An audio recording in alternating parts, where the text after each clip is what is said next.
இடி எங்க வந்தாலும் தமிழ்நாட்டை பொறுத்த வரைக்கும் அரசியல் நோக்கம் தான். ஏன்னா திமுகவுக்கு மட்டும்தான் இடி வருது. அதனால அது அரசியல் நோக்கம் மட்டுமா தான் இருக்கணும். ஏன்னா அதிமுகவோ பாஜகவோ யாருமே தப்பு பண்ணல, என்ன திமுக மட்டும் தப்பு பண்ற மாதிரி ஒரு நேரட்டிவ் ஏற்படுத்துறதுக்கான விஷயங்கள் தான் இது. இடி வந்து ஒரு ஈகோவா எடுத்துக்கு இந்த விஷயத்தை. நீங்க எப்படி கோர்ட்டுக்கு போகலாம், இந்த அது குறிப்பா டாஸ்மார்க் அதிகாரிகள் எப்படி போகலாம், அதனால திருப்பி அவங்க வீட்டுக்கு போகுது இடி. நீங்க துணை முதல்வருக்கு வேண்டிய நண்பர்கள், அமைச்சர் மகேஷுக்கான நெருங்கிய உறவினர்கள் அப்படிங்கிற மாதிரி ஒரு கணக்கு. ஏன்னா புதுசா ஒரே ஆட்களே திரும்பி போக முடியாது இல்ல, அந்த ஒரு கணக்குல ஒரு பயமுறுத்தலுக்கான விஷயங்கள். ஏடிஎம்கே வந்து என்டிஏல இப்போ புதுசாக சேர்ந்துருக்கு. ஆல்ரெடி என்டிஏல இருக்கிறது வந்து பாமக இருக்குது, ஓபிஎஸ் இருக்குது. அதனால தான் அவங்க கூப்பிடல. அன்னைக்கு வந்து ஏற்கனவே என்டிஏல இருக்கிறவங்களை எதுக்கு கூப்பிடணும்னு அவங்க இருக்கிறாங்க. அமித்ஷா தெளிவாக சொல்லிட்டாருங்க, நீங்கள் உங்கள் உட்கட்சி பிரச்சனையில் நாங்கள் தலையிட மாட்டோம்னு சொன்னாலும் என்ன அர்த்தம், நீங்கள் அதிமுக அவர் சேர்த்துங்க நாங்கள் சொல்ல மாட்டோம், அவ்வளோதான். பட் எங்கள் கூட்டணிலேருந்து அவரை கழட்டி விடுவோன்னு எப்படி சொல்லுவார் இவர்? நீங்க தென் மாவட்டங்கள்ல ஓபிஎஸ் டிடிவி இல்லாம அதிமுக என்ன படம்னு அமித்ஷாக்கு தெரியாதா?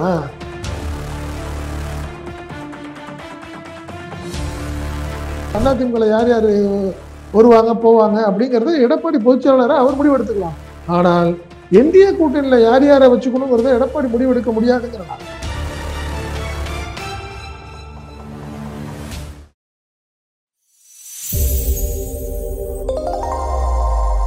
தமிழ் நியூஸ் பார்வையாளர்களுக்கு வணக்கம். இன்றைய நேர்காணலில் நம்மோடு இணைந்திருப்பவர் தமிழ் நியூஸினுடைய ஆசிரியர் மற்றும் பத்திரிகையாளர் திரு செந்தில் சார் அவர்கள். சார் வணக்கம். வணக்கம். வணக்கம் சார். இப்போ காலையில இருந்து ஒரு பரபரப்பா பல நியூஸ்கள் போனாலும் வழக்கம் போல இப்போ அமலாக்கத்துறையினுடைய நியூஸ் இன்னைக்கு காலைல ஒரு பிரேக்கிங் நியூஸா போயிட்டு இருந்துச்சு. பல இந்நாள் அமைச்சர்களுடைய துணை முதலமைச்சர் அவர்களுடைய நெருங்கிய வட்டாரங்கள் அவர்கள் மீதெல்லாம் வந்து ரெய்டு நடத்திட்டு இருப்பதாக செய்திகள்லாம் வந்துச்சு. குறிப்பா திரு அன்பில் மகேஷ் பொய்யாமொழி, அதே போல துணை முதலமைச்சர் திரு உதயநிதி அவர்கள், இவர்களுடைய நெருங்கிய நண்பர்கள் வட்டாரத்துல எல்லாம் வந்து ரெய்டு போயிட்டு இருக்கு அப்படின்னாங்க. மேலும் டாஸ்மாகுடைய நிர்வாக இயக்குநர்களுடைய இடங்கள்லயும் நாங்க வந்து சோதனை நடத்திட்டு இருக்கோம் அப்படின்ற செய்திகளும் வந்துச்சு. இந்த ரெய்டினுடைய பின்னணி என்ன? இது வந்து வழக்கம் போல நடக்கக்கூடிய ஒரு தரவுகளின்படி நடக்கக்கூடிய சோதனை தானா, இல்ல அரசியல் நோக்கம் இதுலயும் நம்ம பார்க்கணுமா?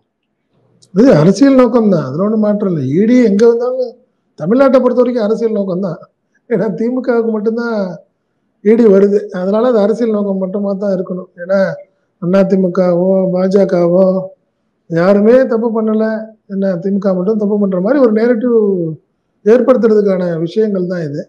பட் இடி இந்த முறை பார்த்தீங்கன்னா ஏற்கனவே டாஸ்மார்க் அலுவலகங்கள்ல இடி ரைடு நடந்தது. ஒரு 3 நாள் நடந்தது.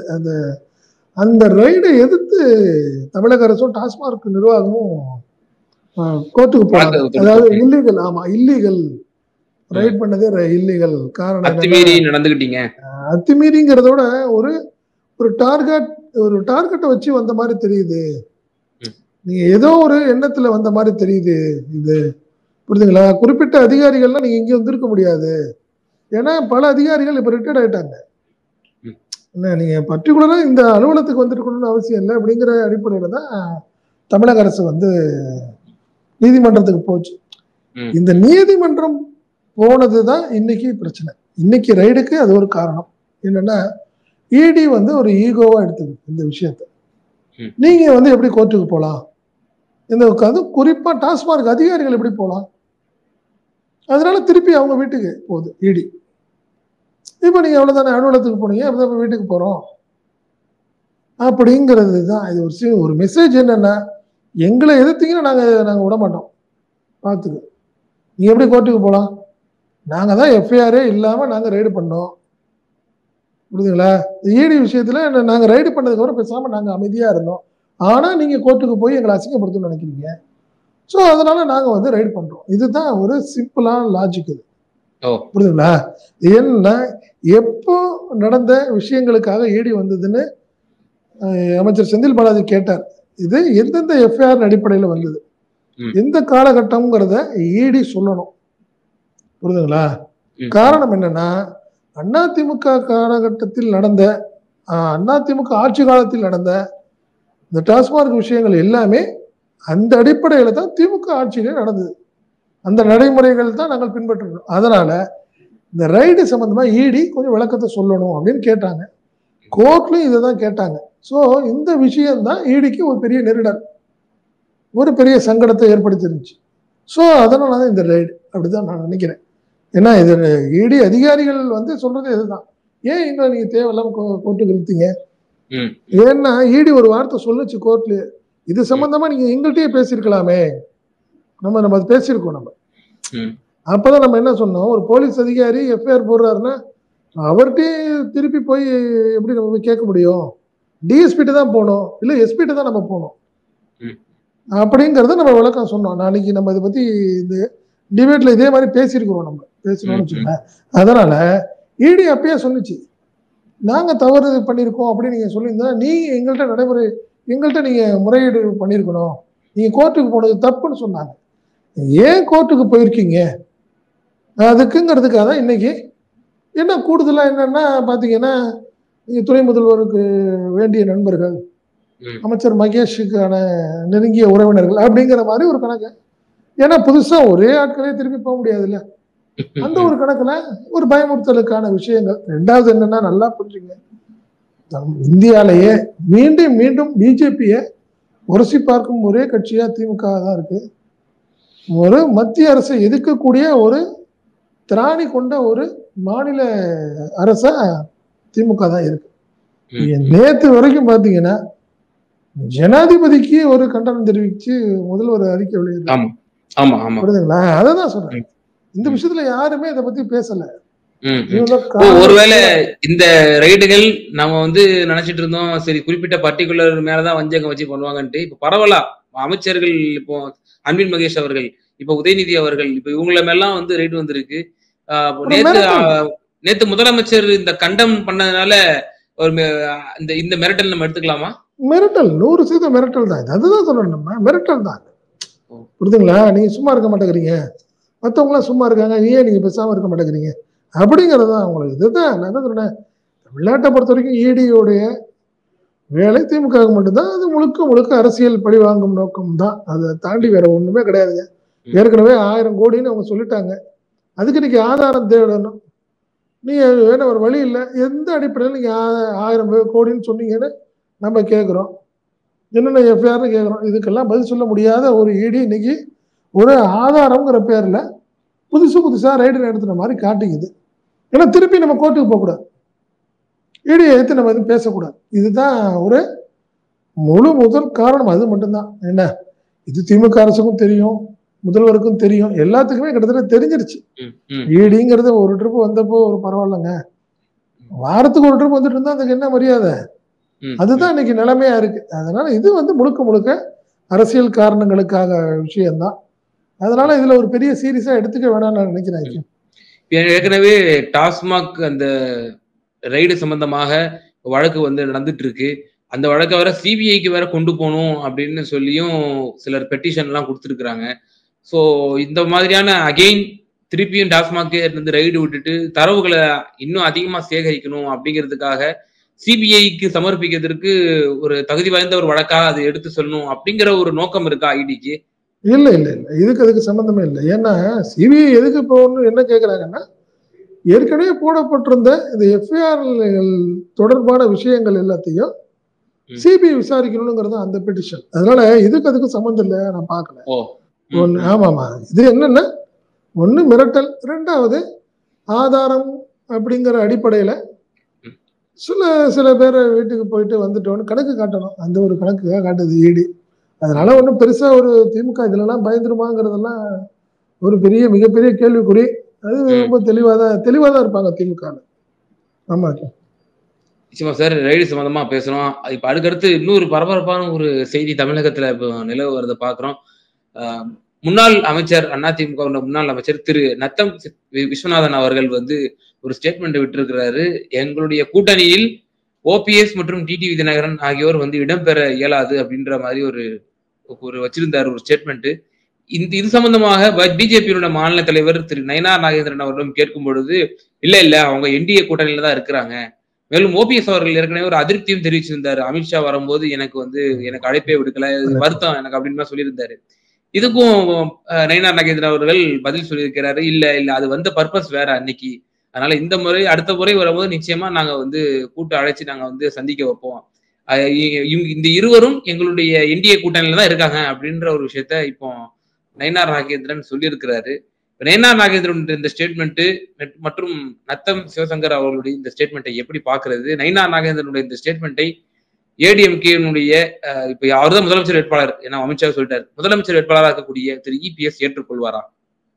இல்ல இது 100% இது என்னன்னா, நேத்து ஓபிஎஸ் அதிமுக மீட்பு குழு ஆலோசனை கூட்டம் நேற்று நடத்தினாங்க. அந்த கூட்டத்து முடிவுல தான் பிரஸ் மீட் அவரு யாரு ஓபிஎஸ், வைத்தியலிங்கம், மனோஜ் பாண்டியன் என்ன எல்லாம் உட்காந்து பிரஸ் மீட் கொடுக்குறப்ப தான் ஒரு வார்த்தை இதை சொன்னாரு. அவர் என்ன சொன்னாருன்னா, நாங்க என்டிஏ கூட்டணியில தான் இருக்கிறோம் அப்படிங்கிறத ஓபிஎஸ் சொன்னாரு. அடுத்தது அப்பதான் அவர் சொன்னார், என்ன சொன்னார்னா, அமித்ஷா எங்களை அழைக்கலைங்கிறது எங்களுக்கு ஒரு வருத்தம் இருக்கிறது அப்படிங்கிறதையும் அவர் சொன்னார், பதிவு பண்ணார், பிரஸ் மீட்ல பதிவு பண்ணார். இதே வெளிப்பாடு தான் அவர் எடப்பாடி என்ன பண்றாரு, நீ அவரு மேடம் ஜெயலலிதா பாணியில என்ன பண்றாரு, நத்தம் விஸ்வநாதன் வச்சு பதில் சொல்றாரு. ஏன்னா எடப்பாடியை கேட்டாங்கன்னா எடப்பாடி வேற மாதிரி கணக்கு ஆகும், ஜாதி ரீதியான பிரச்சனைகள் ஆகும்ட்டு நத்தம வச்சு என்ன பண்றாரு, இல்ல அவங்க அந்த கூட்டம் எங்க கூட்டம்ல இல்லைங்கிறாரு. ஆனா தெளிவா நயினார் தெளிவா சொல்லிட்டாரு. என்ன சொல்லிட்டாரு, இல்லைங்க அவர் என்டிஏல ரொம்ப நாளா இருக்கிறாங்க அவங்க, அதனால அவங்கள ஒண்ணும் அமித்ஷா ஏன் அவர் ரெண்டு தனியா பார்க்க வேண்டியது இருக்கா? என்டிஏ தனி, ஏடிஎம்கே தனி, ஏடிஎம்கே தனி கூட்டணி, என்டிஏ தனி கூட்டணி பார்க்க வேண்டியது இருக்கா? இல்ல இது என்டிஏ தான், என்டிஏல இருக்குது ஏடிஎம்கே அவ்வளவுதான். ஏடிஎம்கே என்டிஏல இப்ப புதுசா சேர்ந்திருக்கு. ஆல்ரெடி என்டிஏல இருக்கிறது பாமக இருக்குது, ஓபிஎஸ் இருக்குது. அதனாலதான் அவங்க கூப்பிடல. அன்னைக்கு ஏற்கனவே என்டிஏல இருக்கிறவங்களை எதுக்கு கூப்பிடணும்னு அவங்க இருக்கிறாங்க. நல்லா புரிஞ்சுங்க. அன்னைக்கு கூப்பிடல. ஏன் கூப்பிடலன்னா, பிஎம்கேயும் கூப்பிடல, சூழ்நிலை சரியில்லை. ரெண்டாவது ஓபிஎஸ் அதுல இருக்கிறது, அதுல ஒன்றும் மாற்றம் இல்லை. அதுல அமித்ஷா தெளிவா சொல்லிட்டாருங்க, நீங்க உங்க உட்கட்சி பிரச்சனையில நாங்க தலையிட மாட்டோம்னு சொன்னா என்ன அர்த்தம்? நீங்க அதிமுக அவர் சேர்த்துங்க, நாங்க சொல்ல மாட்டோம், அவ்வளவுதான். பட் எங்க கூட்டணில இருந்து அவரை கழட்டி விடுவோம்னு எப்படி சொல்லுவாரு அவரு? நீங்க தென் மாவட்டங்கள்ல ஓபிஎஸ் டிடிவி இல்லாம அதிமுக என்ன படம்னு அமித்ஷாக்கு தெரியாதா? புரியுதுங்களா? நீ அதனால என்டிஏல தான் இருக்கும். அதுதான் என்ன சொல்றாரு, இப்ப கிட்டத்தட்ட பாத்தீங்கன்னா டிடிவி நிப்பாரு, அவர் என்ன அவர் சின்னத்துல நிப்பாரு, குக்கர்ல நிப்பாரு. இவருக்கு தான் இந்த பிரச்சனை. யாருக்கு? ஓபிஎஸ்க்கு என்ன பிரச்சனைனா அவர் தாமரையில தான் நிக்க போறாரு, அவ்வளவுதான் இந்த விஷயம். இதுல எடப்பாடி எப்படி தலையிட முடியாதுல்ல? எடப்பாடி எப்படி அவர் இந்த கூட்டணியில அவர் இல்லை அவர் எப்படி சொல்ல முடியும்? இது நத்தம் சொன்னது மிகப்பெரிய முட்டாள்தனம். அது அவரு அது எதுக்கு சும்மா ஒரு பேருக்கு சொல்லிட்டு இருக்கிறாங்க, அதுலலாம் மாற்றம் இல்ல. நீங்க என்டிஏ கூட்டணியில தான் நீங்க டிடிவி இருக்காரு, ஓபிஎஸ் இருக்காங்க. இப்ப ரெட்டலையில நிக்க முடியுமா முடியாதான்னா ஓபிஎஸ்க்கு வாய்ப்பு இல்லை. அவரு பிஜேபி கூட்டணியில இருக்காரு, பிஜேபியோட இருக்காரு. பிஜேபி என்ன பண்ணும், அது ஒரு 45 சீட்டு 50 சீட்டு கேட்டு வாங்குறப்ப இன்னொரு 5 சீட்டை வாங்கி 5 சீட்டு ஓபிஎஸ் கொடுப்பாங்க. ஓபிஎஸ் ஆட்கள் எல்லாம் தாமரையில் நிற்பாங்க. வைத்தியலிங்கம் ஒருத்தர் நாடு நிற்பாரு, ஓபிஎஸ் நிற்பாரு, என்ன மனோஜ் பாண்டியா நிற்பாரு, அவங்க எல்லாம் தாமரையில் நிற்பாங்க, அவ்வளவுதான். நீங்க அதனால நீங்க இது எப்படி அதிமுக என்ன செய்ய? இதுல எடப்பாடி என்ன, அவருக்கு என்ன இதுல வருத்தம்? அதுல என்ன பண்ண போறாரு அவர்? அதுலலாம் மாற்று கருத்து கிடையாது. அதுல பிஜேபி அதெல்லாம் தெளிவா இருக்காங்க. அதே மாதிரி டிடிவி அப்படிதான். டிடிவி 5-6 சீட்டு நிற்பாரு, அவரு குக்கர்ல நிற்பாரு. இல்ல இப்ப பிஜேபி இப்போ அமித்ஷா அவர்களுடைய கணக்கு என்னவா இருக்கும் நீங்க ஒரு விஷயம் சொல்லியிருந்தீங்க. இப்ப டிடிவி அதே போல ஓபிஎஸ் அவர்கள் இல்லாம தென் மாவட்டங்களுடைய நிலைமை என்னவா இருக்குன்னு தெரியும் அமித்ஷா அவருக்கு. அதனாலதான் இவங்க 2 பேரையும் தக்க வைக்கணும்னு நினைப்பாருன்ற விஷயம் சொன்னீங்க. ஏன் நயினார் நாகேந்திரனை ஒரு இமேஜா அந்த தென் மாவட்டங்கள்ல அவருக்கு செல்வாக்கு இருக்கு, தனிப்பட்ட செல்வாக்கு. நயினார் நாகேந்திரன் அவங்களுக்கு சஃபிஷியண்டா இருக்காதா? இவங்க 2 பேருடைய பங்களிப்பும் நிச்சயமா தேவைப்படுமா? இல்ல தேவைப்படும், அதுல மாற்றம் கிடையாதுங்க. நீங்க நல்லா பாத்தீங்கன்னா துரோகம் பண்ணிட்டார் எடப்பாடின்னு போய் நிக்கிறப்போ நயினார் நாகேந்திரன் எப்படி காம்பன்சேட் பண்ண முடியும் அவரை? நீங்க அதிமுகல இருந்து ஜாதி கட்சி ஆக்கிட்டாரு எடப்பாடி, புரியுதுங்களா?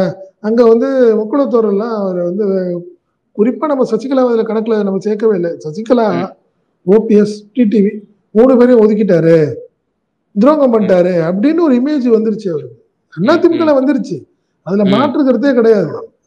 தென் மாவட்டங்கள்ல உள்ள ஒவ்வொரு அதிமுக நிர்வாகிகளும் அதை ஃபீல் பண்றாங்க. எடப்பாடிக்கு என்ன இருக்கு, அவர் எடப்பாடியில போய் நிப்பாரு, நீ அதிகப்பட்ட கோயம்புத்தூர், நாமக்கல், சேலத்துல தாண்டி அவர் போக போறது இல்லை.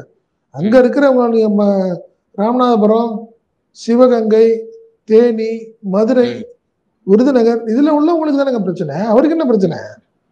அதனால நீங்க அதனால மாற்றுக்கிறதே கிடையாது, அது தனி. டிடிபி இவரு நயினா நாகேந்திரன் சொன்னதுதான் சரியான விஷயம், அது விளக்கமா சொல்லிட்டாரு. வேற ஒருத்தர் என்ன பண்ணுவாங்க, பூசி மொழிக்கு பேசுவாங்க, பட் நயினாரை ஓப்பனா உடச்சு விட்டாரு. டிடிவி இவரு எடப்பாடி என்ன சொன்னாலும் சொல்லட்டும் அப்படிங்கிற மாதிரி சொல்லிட்டாரு. இப்ப எடப்பாடி என்ன பண்ண போறாரு, அவங்க கூட்டம் என்டி கூட்டம்ல ஆண்டாண்டுகளமா இருந்துட்டு இருக்கிறாங்க. இப்பதானே போய் அன்னைக்கு தானே போய் உட்கார்ந்துருக்கிறாரு எடப்பாடி, அன்னைக்கு தானே போய் டெல்லியில போய் சால்வு போட்டாரு. சீனியாரிட்டி போயிடுச்சு அவருக்கு, இந்தியால இருந்த சீனியாரிட்டி போயிடுச்சு. இப்ப இந்த கூட்டணியில எந்த ஒரு சலசலப்போ எந்த ஒரு சர்ச்சையும் இல்லாம டிடிவி மற்றும் ஓபிஎஸ் அவர்களை உள்ளடக்கிய அதிமுகவினுடைய பொதுச் செயலாளர் திரு எடப்பாடி பழனிசாமி அவர்கள் முதலமைச்சராக முன்மொழிந்து இந்த கூட்டணி 26 தேர்தலுக்கு தொடரும் நீங்க நினைக்கிறீங்களா?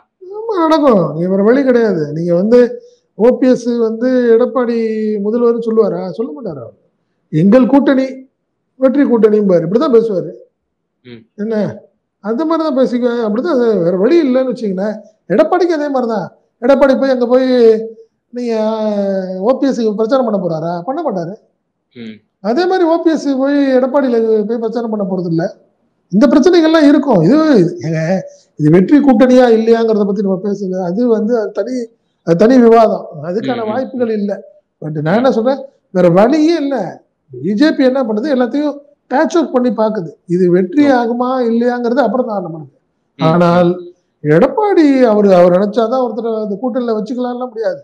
அதிமுக முடிவு எடுத்துக்கலாம். எடப்பாடி யார் யார் இருப்பாங்க, அதிமுக யார் யார் வருவாங்க போவாங்க அப்படிங்கறத எடப்பாடி பொதுச்செயலாளரா அவர் முடிவு எடுத்துக்கலாம். ஆனால் என்டிஏ கூட்டணியில யார் யாரை வச்சுக்கணுங்கிறத எடப்பாடி முடிவு எடுக்க முடியாதுங்கிறனால. ஆமா ஓகே சார், நிச்சயமா டிசைடிங் அத்தாரிட்டியா பிஜேபி தான் இருப்பாங்க, அமித்ஷா தான் இருப்பாரு. இன்னைக்கு காலைல நடந்த இடி ரைடு மற்றும் அதிமுக கூட்டணியிலே தலைவர்கள் சொல்லக்கூடிய சலசலப்பான கருத்துக்கள் மற்றும் நயினா நாகேந்திரனுடைய பிரஸ் மீட், இதனுடைய பின்னணியினுடைய அரசியல்களை எங்க நேயர்களுக்கு ரொம்ப தெளிவா விளக்குனீங்க. ரொம்ப நன்றி. நன்றி. நமது தமிழ் நியூஸ் சேனலில் உங்களது பொருட்களை வெறும் 500 ரூபாயில் விளம்பரம் செய்ய வேண்டுமா? தொடர்புக்கு 7806942275 தொடர்பு கொள்ளுங்கள்.